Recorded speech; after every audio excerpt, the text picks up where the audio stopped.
प्यारे दोस्तों, आज की इस वीडियो में हम आपको एक वाकया सुनाएंगे।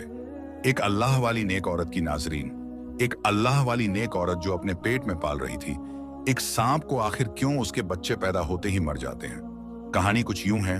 एक लड़की थी जो बहुत ही नेक, पाकीज़ा और बेहया थी। अपने माँ बाप की वह इकलौती औलाद थी। अल्लाह ताला ने उसको हुस्न से भी नवाजा था और उसके अखलाक भी बहुत अच्छे थे। उसकी खूबसूरती की वजह से कई लोग उसके आशिक थे। लेकिन एक बार ऐसा हुआ कि एक आदमी उसको देखकर उसके हुस्न का दीवाना हो गया। वह तरह तरह से उसकी कुर्बत चाहता था और मंसूबे बनाता कि यह लड़की किसी तरह से मुझे मिल जाए, लेकिन ऐसा ना हो सका। उस लड़की की शादी एक मुसलमान लड़के से हो गई। वह उसके साथ बहुत खुश थी। वहीं वह हिंदू लड़का पछता रहा था कि यह मुझे ना मिल सकी तो किसी और को भी ना मिले। उसने तय किया कि इस लड़की को खुश नहीं रहने दूंगा। उसने जंगल में जाकर चिल्ला काटना शुरू कर दिया और लड़की और उसके शौहर पर काला जादू कर दिया। काले जादू की वजह से उसका शौहर उस लड़की से आंखें चुराने लगा। शुरुआत के 5 साल तक उनके यहाँ कोई औलाद नहीं हुई। वह औरत बहुत परेशान हो गई। वह कहने लगी, शौहर इतना बेजार और ऊपर से औलाद भी नहीं हो रही। फिर किसी के कहने पर उसने रूहानी इलाज करवाना शुरू किया। बहुत इलाज करवाने के बाद आखिरकार उनके घर एक बहुत ही खूबसूरत बेटी पैदा हुई। उस बच्ची को सब चाहते थे, लेकिन उसका शौहर उस बच्ची के पास बिल्कुल भी नहीं जाता था। इस बात से वह औरत बहुत दुखी थी, लेकिन अल्लाह ताला का शुक्र अदा करती कि कम से कम घर में रहमत तो आई। वह कहती, एक ना एक दिन बाप के दिल में बेटी की मोहब्बत पैदा हो जाएगी। जब वह बच्ची तकरीबन 52 महीने की हो गई, इन दिनों एक रोज अल्लाह वाले के दरबार से एक फकीर मांगने की गरज से उस औरत के घर गया। औरत ने अपने मुलाजिम से कहा, इस फकीर को खैरात देकर रवाना कर दो। मगर वह फकीर जिद करने लगा और कहने लगा, घर की मालकिन से मिलना चाहता हूं, बहुत जरूरी काम है। हालांकि वह औरत किसी के सामने नहीं आती थी, बेपर्दा थी, लेकिन ना जाने क्यों वह फकीर से मिलने दरवाजे तक आ गई। फकीर कहने लगा, खाने को रोटी दो। उस औरत ने उसे 3 रोटी और सालन दिया। खाने के बाद वह फकीर बोला, बेटी पानी नहीं पिलाओगी? उस औरत ने अपनी मुलाजिम से कहा, पीतल के बड़े गिलास में पानी ले आओ। उस फकीर ने जब गिलास लेकर पानी में देखा तो उस औरत से कहा, हैरान रह गई। फकीर ने कहा, बीबी आप पर काला जादू किया गया है। वह हैरान होकर बोली, यह कैसे हो सकता है? मुझ पर कौन जादू करेगा? कौन मेरा दुश्मन होगा? फकीर ने कहा, आप पर काला जादू किया गया है ताकि आपकी कोई औलाद जिंदा ना बचे। वह हंसने लगी, अरे झूठ बोल रहे हो, तुम्हारी बात कैसे मान लूं? मेरी एक बेटी है जो अंदर सो रही है। फकीर ने कहा, अच्छा अंदर जाकर देखो, मेरी बात सच है, तुम्हारी बेटी सो नहीं रही बल्कि मर गई है। वह बहुत परेशान हुई और दौड़ती हुई अंदर भागी। अंदर जाकर अपनी बेटी को देखा तो वह सच में मरी पड़ी थी। वापस दरवाजे पर आई, लेकिन फकीर वहां मौजूद नहीं था। वह गायब हो चुका था। उसने अपनी मुलाजिम को फकीर का पीछा करने के लिए भेजा, लेकिन वह भी नाकाम रहा। शौहर को भी इस बात की खबर दी गई। सब लोग हैरान थे कि आखिर बच्ची अचानक कैसे मर गई और वह फकीर कौन था जिसने उसकी मौत की खबर दी थी। लेकिन सब्र तो करना ही था। वह साबिर और शाकिर औरत अपनी बेटी की मौत पर अल्लाह ताला के हुजूर सजदा करती और कहती, अल्लाह ताला, मैंने ऐसा कौन सा गुनाह किया है कि मुझसे खुशियां ही रूठ गई हैं। बहरहाल उस बच्ची के तकरीबन 1 साल बाद उसके घर दोबारा एक बेटी पैदा हुई। वह बेटी पहली बेटी से भी ज्यादा हसीन थी। वह औरत अपनी बेटी को किसी के सामने नहीं लाती थी कि कहीं इसको किसी की नजर ना लग जाए। एक बेटी को खो चुकी थी, दूसरी को नहीं खोना चाहती थी। लेकिन जब वह बच्ची 2 साल की हो गई तो एक बार फिर वही फकीर दरवाजे पर आया।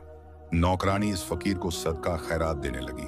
जैसे ही उसने फकीर को पहचाना, वह भागती हुई अंदर गई और मालकिन को बताया, वही फकीर आया है जिसने आपकी पहली बेटी की मौत की खबर सुनाई थी। यह सुनकर वह औरत डर गई। उसे शक हुआ कि कहीं उनकी दूसरी बच्ची भी ना मर जाए। वह भागकर बच्ची को देखने गई। बच्ची आराम से सो रही थी। उसने सुकून का सांस लिया और नौकरानी से कहा, उस फकीर को खाना देकर रुखसत कर दो। ऐसा ही किया गया। जाते हुए वह फकीर मुलाजिम से बोला, उस घर की मालकिन पर काला जादू किया गया है। इस घर की कोई औलाद जिंदा नहीं बचेगी। उसे बोलो कि वह इलाज करवाए। वह क्यों मेरी बात नहीं मान रही? जादू किया गया है, तुम कभी भी साहिबे औलाद नहीं हो सकती।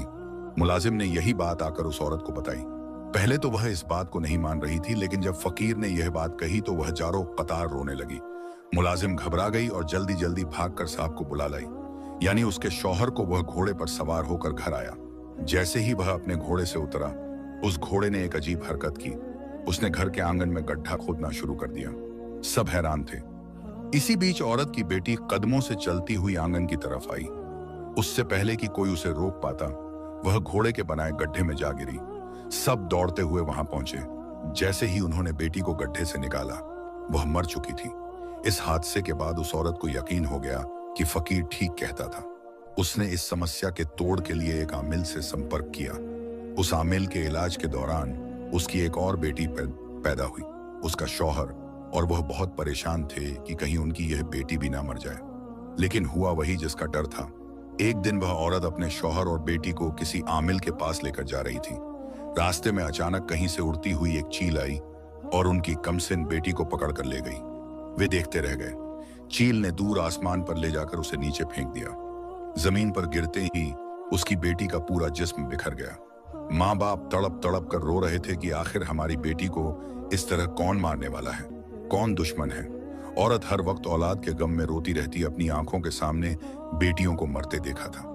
एक माँ की बर्दाश्त थी कि वह अब तक सब्र और हबल से अल्लाह ताला के हुजूर सजदे कर रही थी। या अल्लाह, तेरी क्या राय है, तेरी क्या मसहत है, कौन हमारा दुश्मन है, यह राज क्यों नहीं खुलता। आमिर ने यह नहीं बताया था कि काला जादू किसका है। उसका शौहर तो पहले ही उस औरत से बेजार हो चुका था। कम से कम बेटी की वजह से अपनी बीवी के करीब आता था। लेकिन जब 3 बेटियों की मौत वाकई हो गई तो उसके घर वाले उसे उकसाने लगे। बेटा, तेरी यह बीवी मनहूस है, इससे जो भी औलाद पैदा होती है वह मर जाती है। हमें बेटा चाहिए। इस खानदान का वाहिद चश्मो चिराग कोई तो होगा, हमारी जायदाद का वारिस इससे पैदा नहीं होगा, वरना इसकी कोख से जो भी जन्म लेगा वह मर जाएगा। दूसरी शादी कर ले। लोग उसे उकसा रहे थे और उसका शौहर भी दूसरी शादी करने के बारे में सोच रहा था। एक दिन उसके घर पर उसी फकीर ने रोटी के लिए आवाज दी। कोई है जो भूखे फकीर को खाना खिलाए। मुलाजिम ने दरवाजा खोला तो वही फकीर सामने मौजूद था। उस औरत को जब यह पता चला तो वह दौड़ती हुई दरवाजे पर आई और रोते हुए बोली, अब तू किसको लेने आया है? जब भी आता है मेरी औलाद ले जाता है। अब तो मेरे पास तुझे देने को कुछ भी नहीं है। मेरी कोख खाली है क्या? मेरे मुकद्दर में औलाद नहीं है। औरत रोती जा रही थी और फकीर से कहती जा रही थी। फकीर ने कहा, अगर मुझ पर यकीन है तो मुझे घर के अंदर आने दो, मुझे खास तुम्हारे काम के लिए भेजा गया है। औरत ने यकीन कर लिया और फकीर को घर के अंदर बुला लिया। फकीर पूरे घर में चक्कर काटने के बाद एक जगह बैठ गया और पानी मांगा। नौकरानी एक बर्तन में पानी ले आई। फकीर काफी देर तक वजीफा पढ़ता रहा, तस्बीह पढ़ता रहा और जिक्र इलाही करता रहा। फिर उसने कहा, इस बर्तन में देखो क्या नजर आता है। जैसे ही उस औरत ने देखा तो वहां काले रंग का एक सांप कुंडली मारे बैठा हुआ था। वह चीख मारकर पीछे हट गई। फकीर ने कहा, बीबी अपनी आंखों से देख लो, आप पर काला जादू किया गया है और उसी जादू के जरिए आपके पेट में काला सांप बिठा दिया गया है जो आपकी हर औलाद को मौत के घाट उतार देता है। औरत कहने लगी, लेकिन मेरे बच्चे तो सही सलामत पैदा होते हैं। यही तो बात है। फकीर ने कहा, खुशी आपको मिलती है लेकिन खुशी आपसे छीन ली जाती है। बच्चे को मारने वाला कोई और नहीं, वही सांप है। अब मैं आपको यह भी बताता हूं कि यह अमल किसने करवाया है। यह अमल एक हिंदू लड़के ने करवाया है। इस बस्ती में रहने वाले बहुत से हिंदुओं में से वह एक हिंदू आपके पीछे पड़ा हुआ था। उसने आपको शादी से पहले देखा था और आपके हुस्न का दीवाना हो गया था। लेकिन आपकी शादी हो गई तो उसने काले इल्म के जानकार अमल के पास जाकर एक मंत्र सीखा और जंगल में जाकर 40 दिन उस मंत्र को पढ़ता रहा। उसके बाद उसने आप पर और आपके शौहर पर जादू कर दिया। इसी वजह से आपका शौहर जो इतनी मोहब्बत करता था वह आपसे नफरत करने लगा है। समझ गई मेरी बात? उस आदमी ने ऐसा गंदा अमल किया है तुम पर और तुम्हारे शौहर पर कि तुम औलाद का सुख नहीं देख पाओगी। अगर चाहती हो कि तुम्हारी औलाद जिंदा रहे तो तुम्हें एक बहुत सख्त मुश्किल से गुजरना होगा। वह औरत जो अल्लाह की नेक बंदी थी, कभी भी उसके दिल में यह ख्याल नहीं आया कि वह किसी के साथ बुरा करे, लेकिन उसके साथ बुरा हो रहा था। उसने कहा, अल्लाह ताला ने मेरा इम्तिहान लिया है या कोई मेरे पीछे पड़ा हुआ है।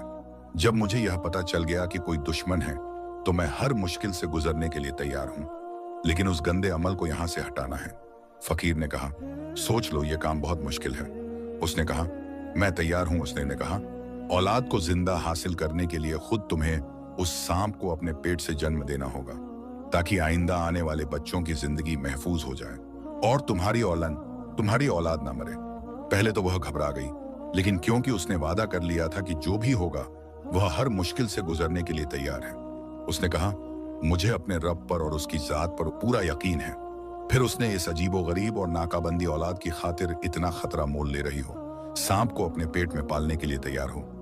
तुम्हें यकीन है कि वह फकीर सच कह रहा है? औरत कहने लगी, नहीं, वह अल्लाह ताला का भेजा हुआ खास फकीर है और मैं उस पर यकीन रखती हूँ, क्योंकि अब तक जो कुछ भी हो रहा है वह तुम्हारी और मेरी नजर के सामने हो रहा है। तुम्हारे दिल में मेरे लिए नफरत उस हिंदू आमिल ने डाली है।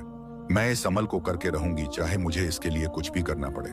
फकीर ने उसे यह बात भी बताई थी, वह सांप तुम्हारे पेट में मौजूद है, लेकिन वह बढ़ नहीं रहा है। जब तुम उससे मोहब्बत का इजहार करोगी, यानी यह कहोगी कि यह मेरा बच्चा है और मुझे उसे इस दुनिया में लाना है, तो वह तुम्हारी बात सुनेगा। फिर तुम्हें किसी तरह उसे अपने पेट से बाहर निकालना होगा। यह बात तो वह समझ गई थी। फकीर ने उसे कुछ वजीफे भी बताए थे और कहा था, यह अमल तुम्हें रात की तन्हाई में करना है, बिना किसी से बातचीत किए। अब उसने यह बात भी कह दी, जो भी मेरे पेट के अंदर है, मैं उसे इस दुनिया में लाना चाहती हूँ, मैं उसकी माँ हूँ। सांप ने उसकी यह बात सुन ली। जो काले इल्म के जरिए उसके अंदर था, वह बढ़ना शुरू हो गया। उसने एक दाई से भी बात कर रखी थी, मेरे पेट से कोई इंसानी बच्चा नहीं बल्कि एक सांप आएगा, तुम्हें डरना नहीं है। दाई ने उसकी बात मान ली। एक दिन आया जब उसने सांप को जन्म दिया, लेकिन क्योंकि वह इस अमल को खत्म करने के लिए वजीफा कर रही थी और जोर जोर से चिल्ला रही थी, सांप जिंदा नहीं बल्कि मुर्दा हालत में बाहर आया। अल्लाह ताला की करनी ऐसी हुई कि उसने साथ साथ एक जिंदा बच्चे को भी जन्म दिया, जिसका रंग बिल्कुल नीला था। वह लड़का कुछ देर बाद मर गया। दुख तो बहुत हुआ। एक माँ को 3-3 बेटियां और एक बेटा जो इस दुनिया से चला गया। यह मेरे साथ क्या हो रहा है, वह सोचने लगी। लेकिन जब उसने सांप को अपने सामने देखा तो वह सच में हैरान थी। मैंने किस तरह इस खौफनाक काले को अपने अंदर पाला है। अब यह निकल गया है। अल्लाह ताला मेरी मंजिल को आसान कर देगा। उसके ठीक 1 साल बाद अल्लाह ताला ने उसे एक सेहतमंद लड़का दिया। वह लड़का बिल्कुल ठीक था। उसके बाद 2 और बेटे भी अल्लाह ताला ने उसे अता किए। काले इल्म का असर अब खत्म हो चुका था। एक दिन वह फकीर उसके दरवाजे पर आया। औरत भागती हुई दरवाजे पर आई। बाबा, क्या बात है? कोई ऐसी खबर तो नहीं सुनाने वाले कि मैं फिर से टूट जाऊं? अब तो मेरे बेटे भी हो गए हैं और अल्लाह का शुक्र है, वे सेहतमंद हैं। अब मैं रोजाना उनकी लंबी जिंदगी की दुआ करती हूँ कि कोई भी अब मेरे बच्चों को नुकसान ना पहुंचाए। फकीर ने कहा, बेटी, इस बार मैं कोई बुरी खबर नहीं सुनाने वाला हूँ, बल्कि यह खुशखबरी सुनाने आया हूँ कि वह हिंदू आमिल जिसने इस लड़के को यह अमल सिखाया था, उसे किसी काले सांप ने डस लिया है। वह जंगल में फिर से काला जादू कर रहा था और तुम्हारे बच्चों को तुमसे छीनने की कोशिश कर रहा था। लेकिन अल्लाह काला की करनी ऐसी हुई कि एक काला नाग कहीं से आ गया और उसने उसे डस लिया। वह लड़का जो तुम्हारा आशिक था और फिर से अमल करवा रहा था, उसे भी उसी काले सांप ने डस लिया। अल्लाह ताला ने तुम पर कर्म किया। तुम्हारे दुश्मनों को तुमसे दूर कर दिया गया है। अब तुम हंसी खुशी अपनी जिंदगी बिता सकती हो। तुम्हारे बेटे को अल्लाह ताला लंबी जिंदगी देगा और तुम्हारी जायदाद का वारिस बनाएगा। वह नेक और पाकीज़ा औरत अल्लाह ताला के कम से हंसी खुशी अपनी जिंदगी गुजारने लगी। नाजरीन, आखिर में अल्लाह ताला से दुआ है कि वह हमें नेक अमल करने और बुराई से बचने की तौफीक अता फरमाए। आमीन या रब्बुल आलमीन। प्यारे दोस्तों, इस वीडियो को एक लाइक जरूर करें और हमारे चैनल को सब्सक्राइब करना ना भूलें। अल्लाह हाफिज।